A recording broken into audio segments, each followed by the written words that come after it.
politização ela foi muito positiva no Brasil, assim. Só de falarem sobre política... As pessoas não falavam mais de política. Exatamente. Só que eu acho que a gente exagerou no ponto, não de falar de política, ideologia, mas de babar o ovo dos caras. É isso que sempre me deixou incomodado, entendeu? Seja de um lado ou seja do outro. Puta babação de ovo. Eu não gosto. Acho que já foi essa fase. Político é funcionário, meu amigo. Político é funcionário. Não é seja de direita, alguma de esquerda, coisa para de você. centro. Eu já trabalhei na área pública, eu vi o que é aquilo. Cara, se as pessoas elas não compreenderem que político é funcionário... E não herói, né? Nós vamos continuar sendo uma sociedade serviçal desses caras que estão simplesmente, por muitas vezes, eu não vou generalizar todos, mas uma boa parte só querendo mamar na teta estatal. Infelizmente... É isso que acontece. Eu acho que não dá para generalizar mesmo, mas de fato eu concordo com você. Generalizar, eu jamais generalizaria, mas eu acho que existe hoje uma quantidade grande de políticos que, cara, estão um pouco se importando, entendeu? Para as pessoas. Os caras só pensam na perpetuação de poder. E eu acho que não é possível que as pessoas não vão acordar para isso e olhar e falar, pô, vou lá, vou votar, vou participar, mas não vou babar ovo. Você acha que a internet ela veio para ajudar ou ela mais atrapalhou nesse sentido de politização da população? Eu acho que os dois, né? Eu acho que eu olho sempre pelo lado positivo. Acho que a internet ela colaborou muito para fazer a informação chegar mais rápido, né? Sim. Eu acho assim, cara... Prós e contras, né? Se você olhar a longo prazo, televisão aberta está diminuindo a cada dia. Drasticamente. A cada dia está diminuindo. Aí as pessoas vão me falar assim, mas a Globo faliu. Que Globo faliu, meu amigo? Você não sabe o que você está falando. Se você for analisar, sei lá, os níveis de audiência, ainda você tem a Globo liderando na TV aberta e as outras emissoras ali embaixo disputando um segundo lugar, determinado horário específico. Mas o que dava 40 pontos de audiência, hoje dá 20.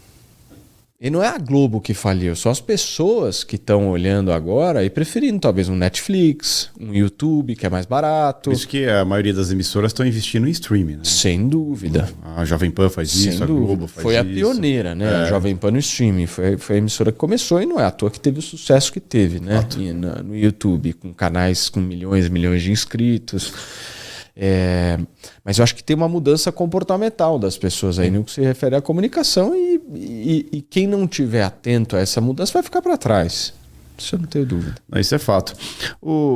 Já puxando esse gancho político, né? Por favor. Acho que a gente que é do mercado financeiro, a gente olha muito política, eu gosto muito de política, particularmente, mas entender política, não tem, a gente não procura não ter ideologia nenhuma.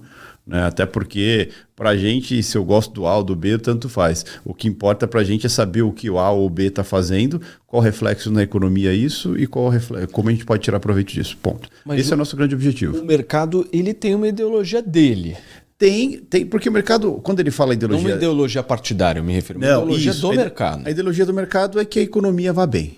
Né? E essa é a ideologia do mercado, que a gente tenha um fiscal organizado, que a gente não tenha roubalheira, que a gente tenha projeções positivas para crescimento da economia. Seja previsível. Né? Seja previsível. O mercado gosta de previsibilidade. Né? E não previsibilidade negativa, previsibilidade positiva. Claro. Né? Então, ou seja, de crescimento, tudo. Por isso que quando está numa corrida eleitoral, o mercado não é que ele escolhe A ou B. Ele olha qual tem o melhor projeto, qual tem mais capacidade ou pelo menos mais intenção trazer essa previsibilidade. De trazer essa previsibilidade, de fazer o país crescer e tudo mais. Né? Então não é se é Lula, se é Bolsonaro, se é o Zezinho, se é o Guinho. Né? Então tem muito isso, a gente olha para isso. Por isso que quando está na corrida eleitoral, eu estou no mercado há 22 anos, então eu já passei por todos os cenários possíveis. Era Dilma, Lula 1, Lula 2, impeachment de Dilma, Bolsonaro, Temer, peguei um processo do Temer, que na minha visão foi o cara que mais se preocupou em criar regras ali para que futuramente as coisas andassem bem, enfim. Então eu peguei o processo de todos esses caras. E durante todo o processo de todas as eleições, a nossa grande preocupação, eu digo, o mercado como um todo, era saber assim, cara, qual que tem o projeto menos pior. Não é nem que assim, quem tinha o melhor projeto, porque é difícil você olhar para a política e falar assim, não, esse cara é perfeito, esse vai resolver todos os problemas. Não sei se você compartilha dessa visão, mas é difícil você olhar, até porque... Não tem perfeição. Você não vota tem. no menos pior. Né? Exato. Até porque quando a gente fala, a gente elegeu um presidente, o presidente sozinho não é nada. Claro. né? Tem todo quem é o presidente da Câmara, quem é os partidos que estão apoiando, tem uma sequência de coisas que envolve isso. Mas a preocupação nossa sempre era qual que é o menos pior e qual que pode ter o projeto que pode dar mais direcionamento, mais horizonte, mais previsibilidade para a economia, né? E posso falar sem medo de errar, todos frustram o mercado. Sim. Todos. Literalmente todos frustram o mercado. Por quê? A hora que está no poder ali, amigão... Outro papo. É outro papo mesmo. Então, por isso que a gente não tem essa ideologia, porque, como você falou bem, cara, não adianta você ter essa coisa de político preferido, porque o cara ali, ele tá olhando pro próprio umbigo ali, tirando proveito da situação e como que ele tira partido de tudo aquilo. É difícil, não vou generalizar também, mas são muito poucos ali que estão ali a fim de fazer a mudança, estão dando sangue para que as coisas, vamos dizer assim, funcionem como deveriam ser, né? Que aí é assumindo o papel de funcionário da população e vou trabalhar em prol da população. Então, é muito em cima disso.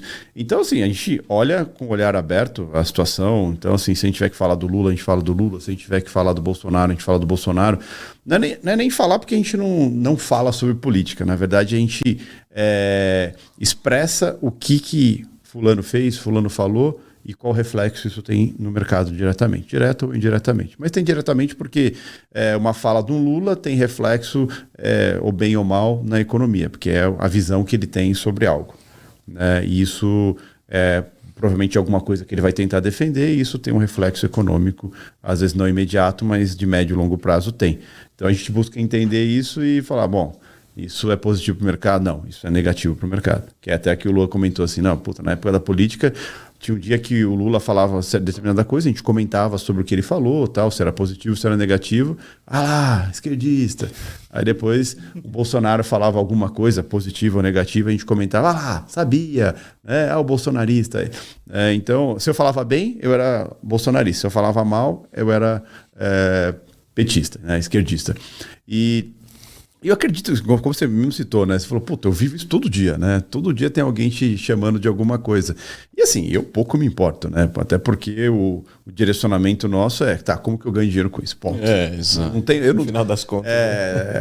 Totalmente capitalista e ponto, né? Como que eu ganho dinheiro disso? E acabou.